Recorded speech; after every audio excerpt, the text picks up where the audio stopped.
बिस्मिल्लाहिर्रहमानिर्रहीम। अस्सलामु अलैकुम।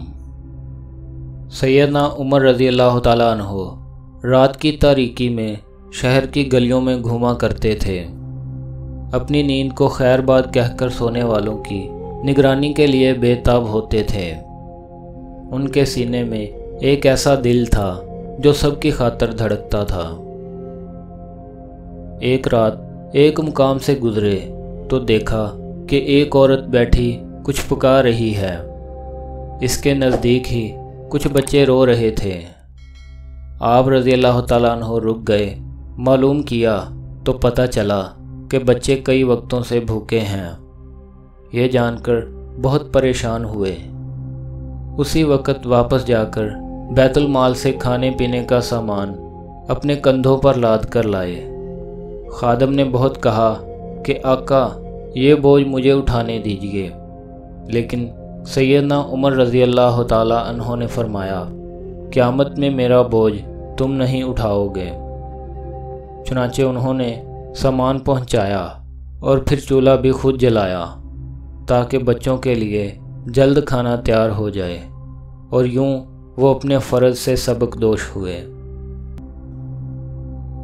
ये वही सैयदना उमर रज़ी अल्लाह ताला अन्हो थे जिनसे मिलने के लिए बड़े बड़े मुल्कों के सफ़ीर आते थे, जो बड़ी शान और बड़े नाज के साथ मदीना मुनव्वरा में दाखिल होते। लेकिन वो वहाँ की सादा ज़िंदगी देखकर हैरान रह जाते।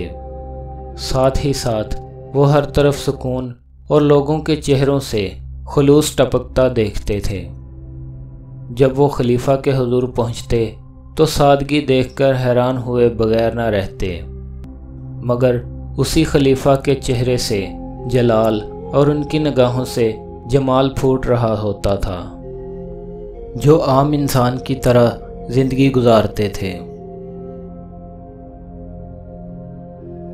जब बैतुल मुक़द्दस को इस्लामी फ़ौजों ने घेर लिया, सैयदना उमर रज़ी अल्लाह ताला अन्हो भी बैतुल मुक़द्दस रवाना हुए और अपने साथ ग़ुलाम को भी ले लिया। सफ़र के लिए सिर्फ़ एक ऊँट था, जिस पर बारी बारी ग़ुलाम और आप रज़ी अल्लाह ताला अन्हो सवार होते थे। जिस वक़्त शहर के दरवाज़े नज़र आने लगे तो ग़ुलाम की बारी थी। सैयदना अबू उबैदा, खालिद बिन वलीद और दूसरे मुसलमान अकाबर इस्तकबाल के लिए आए हुए थे। सब ने अर्ज़ की, अमीरुल मोमिनीन, अब आप ऊँट पर सवार हो जाएं। जवाब मिला, आप लोग जानते हैं कि खादिम की बारी है। सब खामोश हो गए। आप रज़ी अल्लाह ताला अन्हो के कपड़ों पर चमड़े के पैबंद लगे हुए थे। सूरत पर गर्दो गुबार छाया हुआ था। इसी हालत में सैयदना उमर रज़ी अल्लाह ताला अन्हो अपने ग़ुलाम के ऊँट की नकील पकड़े शहर में दाखिल हुए। लोग हैरानी से तकने लगे। निगाहें इन वाक़यात से अजनबी थीं।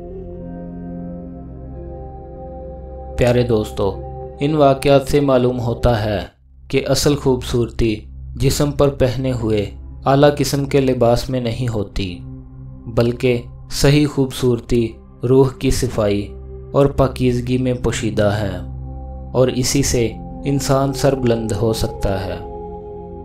इस सफाई और सरबुलंदी के लिए हमेशा दूसरों की भलाई चाहना मददगार साबित होता है।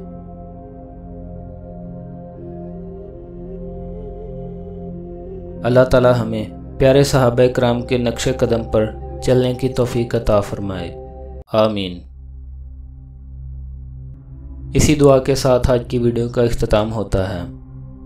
वीडियो पसंद आने की सूरत में इसे लाइक करें, चैनल को सब्सक्राइब करें और साथ ही बेल आइकन पर भी प्रेस कर दें ताकि आपको नई आने वाली वीडियोस की नोटिफिकेशन मिल सके। मिलते हैं किसी नई वीडियो में। तब तक के लिए अपना बहुत सा ख्याल रखिएगा। Thanks for watching this video. Allah हाफिज़।